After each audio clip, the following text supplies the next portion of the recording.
નમસ્કાર મિત્રો, સ્વાગત છે તમારું આપણી ચેનલમાં। અત્યારે વરસાદમાં ભારેથી અતિ ભારે વરસાદની મોટામાં મોટી આગાહી કરવામાં આવી છે। આટલા વિસ્તારોમાં પડી શકે છે ભારે વરસાદ, આટલા વિસ્તારોમાં સિસ્ટમનો પ્રભાવ પડી શકે છે અને ચોમાસા દરમિયાન હવે વરસાદ કેવો રહેશે, સંપૂર્ણ માહિતી મિત્રો આપણે આ વિડીયોની અંદર જોવાની છે। તો વિડીયોમાં આગળ વધતા પહેલાં ચેનલમાં નવા હો તો નીચે આપેલા સબસ્ક્રાઈબ બટનને દબાવી ચેનલને સબસ્ક્રાઈબ કરી દેજો। તો ખાસ કરીને સમગ્ર સૌરાષ્ટ્ર, દક્ષિણ ગુજરાતમાં સૌથી વધારે વરસાદ અત્યારે પડી રહ્યો છે। સૌરાષ્ટ્રમાં પણ સારો એવો વરસાદ, મધ્ય ગુજરાતમાં પણ સારો એવો વરસાદ, ઉત્તર ગુજરાત અને કચ્છ જિલ્લા સહિત સમગ્ર ગુજરાત રાજ્યમાં સાર્વત્રિક વરસાદી માહોલ અત્યારે જોવા મળી રહ્યો છે। વિગતવાર વાત કરીએ મિત્રો દક્ષિણ ગુજરાતના વિસ્તારો વિશે, તો વડોદરામાં સૌથી વધારે વરસાદ અત્યારે જોવા મળી રહ્યો છે। વડોદરા, ભરૂચ, રાજપીપળા, ડેડિયાપાડા, બોડેલી, ઉમરપાડા આ બધા વિસ્તારોમાં ભારેથી અતિ ભારે વરસાદ અત્યારે જોવા મળી રહ્યો છે। ખાસ કરીને જોઈએ તો સુરત, નવસારી, વ્યારા આ બધા વિસ્તારોમાં પણ સારો એવો વરસાદ, વલસાડ, આહવા, વાપી, છેક વાપી સુધીના નીચેના વિસ્તારો છે ત્યાં સુધી વરસાદ, અને મહારાષ્ટ્રમાં જોઈએ તો નાસિકની આજુબાજુમાં પણ ભારે વરસાદ જોવા મળી રહ્યો છે। તો આ મિત્રો અત્યારે દક્ષિણ ગુજરાતમાં વરસાદી માહોલ આમ કહીએ તો તાંડવ જોવા મળી રહ્યો છે, વરસાદી તાંડવ જોવા મળી રહ્યો છે। ધોધમાર વરસાદ પડી રહ્યો છે અને સુરત અને અન્ય મોટા મોટા દક્ષિણ ગુજરાતના જે શહેરી વિસ્તાર છે ત્યાં પાણી ભરાય હોય એવા પણ દ્રશ્યો જોવા મળી રહ્યા છે।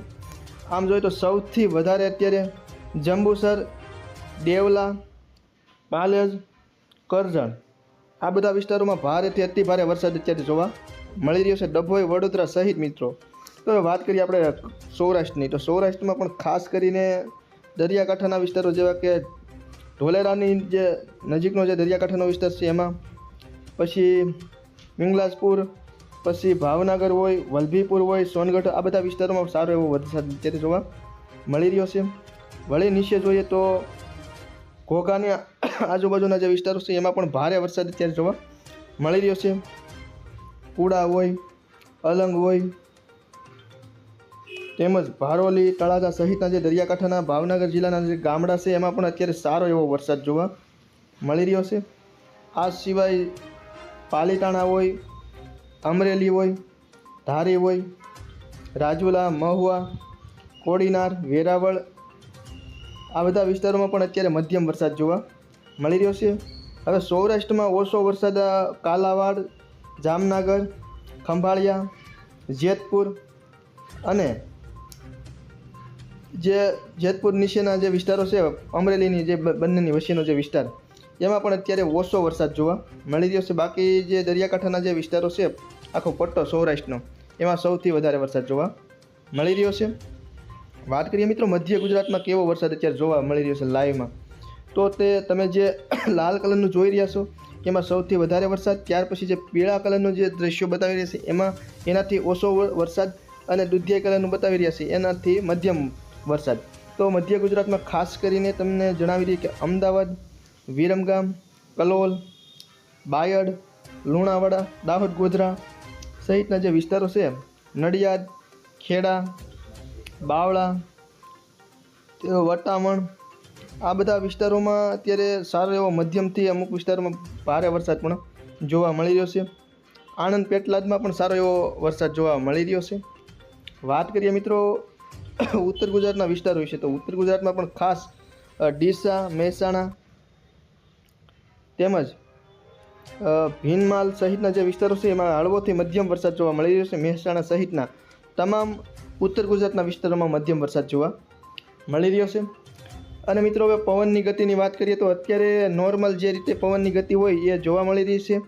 અને દરિયાકાંઠાના જે ગુજરાતના જે વિસ્તારો છે, દરિયાકાંઠાના તમામ વિસ્તારોમાં પવનની ગતિમાં જે શહેરી વિસ્તાર અને મધ્યમ વિસ્તાર હોય એમાં એની સરખામણી જોઈએ તો એની સરખામણીએ પવનની ગતિ થોડી એવી વધારે જોવા મળી રહી છે, અને દરિયાના મોજામાં પણ થોડો ઘણો ફેરફાર જોવા મળી રહ્યો છે। સિસ્ટમની વાત કરીએ તો સિસ્ટમમાં આગામી સમયમાં અરબી સમુદ્ર અર્થાત બંગાળની ખાડીમાં સિસ્ટમ સક્રિય થાય અને એના ભાગરૂપે વરસાદી માહોલમાં સતત વધારો થાય એવી પણ શક્યતા રહેલી છે। ચોમાસું શરૂ અને અંત બંને વિષયનો જે સમયગાળો છે તેમાં મધ્યમાં જે ચોમાસું રહેશે એમાં વરસાદી માહોલમાં વધારો થાય એવી પણ સંભાવના રહેલી છે. હવે મિત્રો વાત કરીએ આગામી એટલે કે 25 તારીખ સુધીના સમયગાળાની, તો 24 તારીખના રોજ પણ રાજ્યમાં વરસાદી માહોલ જોવા મળશે. 25 તારીખની વાત કરીએ તો 25 તારીખમાં હળવો અને ક્યાંક ને ક્યાંક મધ્યમ વરસાદ, અને 25 તારીખના રોજ સૌથી વધારે ઉત્તર ગુજરાતના જે વિસ્તારો છે એમાં સૌથી વધારે વરસાદ પડવાની સંભાવના રહેલી છે. ખાસ કરીને વાત કરીએ ડીસાની આજુબાજુના જે વિસ્તારો છે એમાં 25 તારીખના રોજ વરસાદી માહોલમાં સતત વધારો થશે. 26 તારીખની વાત કરીએ તો ખાસ હવે મિત્રો આપણે 26 તારીખની પણ તમને માહિતી આપીએ તો 26 તારીખના રોજ રાજ્યમાં હળવો વરસાદ પડી શકે છે, અને હળવા વરસાદમાં પણ સૌથી વધારે મધ્ય ગુજરાતનો જે વિસ્તાર છે એમાં વરસાદ પડવાની શક્યતા રહેલી છે. અમદાવાદની આજુબાજુનો 27 તારીખની વાત કરીએ તો 27 તારીખમાં વરસાદી માહોલમાં સતત ઘટાડો થશે.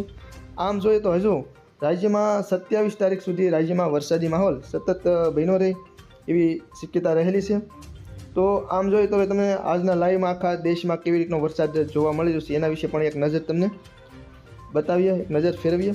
તો સૌથી વધારે જે મહારાષ્ટ્રના જે વિસ્તારો છે મુંબઈ, અને મુંબઈથી લઈ અને સુરત વચ્ચેનો જે પટ્ટો છે દરિયાકાંઠાનો, એમાં સૌથી વધારે અત્યારે દેશમાં આખા ભારત દેશમાં સૌથી વધારે આ બંને વચ્ચેનો જે પટ્ટો છે આપણા ગુજરાતનું સુરત અને મહારાષ્ટ્રનું બોમ્બે, એ બંનેની વચ્ચેનો જે ભાગ છે એમાં સૌથી વધારે ભારેથી અતિ ભારે વરસાદ અત્યારે લાઈવમાં પડી રહ્યો છે.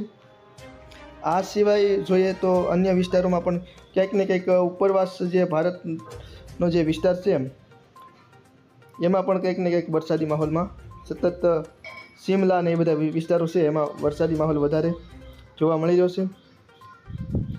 તો ખાસ કરીને આમ અત્યારે સૌથી વધારે તમને કીધું એ પ્રમાણે આ દેશમાં મહારાષ્ટ્ર અને સુરતની વચ્ચેનો ભાગમાં વરસાદ પડી રહ્યો છે. અને મિત્રો ખાસ ખેડૂતો માટે એક સારા સમાચાર ગણાવી શકાય કે છેલ્લા 24 કલાકથી રાજ્યમાં ક્યાંક ને ક્યાંક હળવો વરસાદ, મધ્યમ વરસાદ, તો વળી કેટલાક વિસ્તારોમાં ભારે વરસાદ પણ જોવા મળી રહ્યો છે. જો કે ચોમાસાની શરૂઆતથી લઈ અને અત્યાર સુધીના દિવસની વાત કરીએ, અત્યારે લાઈવ તમને જે બતાવી રહ્યા છે ત્યાં સુધીની વાત, તો સૌથી વધારે વરસાદ દક્ષિણ ગુજરાતમાં પડ્યો અને અત્યારે પણ પડી રહ્યો છે. દક્ષિણ ગુજરાતમાં ગયા વર્ષે 2025માં પણ ચોમાસા દરમિયાન સૌથી વધારે વરસાદી માહોલ જોવા મળ્યો હતો. અને ખાસ કરીને ખેડૂતો માટે જે વિસ્તારો, હજી કેટલાક કચ્છ જિલ્લાના વિસ્તારો એવા છે જ્યાં યોગ્ય પ્રમાણમાં વરસાદી માહોલ, તો મિત્રો તમે જોઈ શકો છો તે પ્રમાણે તમને અગાઉ જણાવ્યું એ પ્રમાણે સૌથી વધારે વરસાદ આ વિસ્તારોમાં, અને હજુ પણ 26-27 તારીખ સુધી રાજ્યમાં વરસાદનું જોર બતાવી રહ્યું છે. અને ખાસ કરીને પાક વિશે વાત કરીએ તો આ વર્ષે સિંગનું વાવેતર, કપાસનું વાવેતર, અને ત્યાર પછી જોઈએ તો સૌરાષ્ટ્રના મોટાભાગના વિસ્તારોમાં ડુંગળીનું વાવેતર, અને આ સિવાય બધું કેટલાક જે વાવેતરો છે એમાં મુખ્ય પાકમાં બાજરી, ઘઉં વગેરે જોવા મળશે. અને હજી કેટલાક વિસ્તારોમાં પાણીની અછત, એટલે કે મતલબમાં ચોમાસા દરમિયાન વરસાદી માહોલ જેટલો સર્જાવો જોઈએ એટલો સર્જાયો નથી. તો આ બધા વિસ્તારોમાં પણ હવે ટૂંક જ સમયમાં વરસાદી માહોલ જોવા મળે તેવી સંભાવના રહેલી છે. હવામાન નિષ્ણાંતોના મત અનુસાર સમગ્ર રાજ્યમાં વરસાદી માહોલ બન્યો રહેશે આગામી 27 તારીખ સુધી. તો અંતમાં મિત્રો વિડીયો ગમ્યો હોય તો ચેનલને સબસ્ક્રાઈબ કરજો, વિડીયોને લાઇક કરજો અને વિડીયોની લિંક શેર કરજો.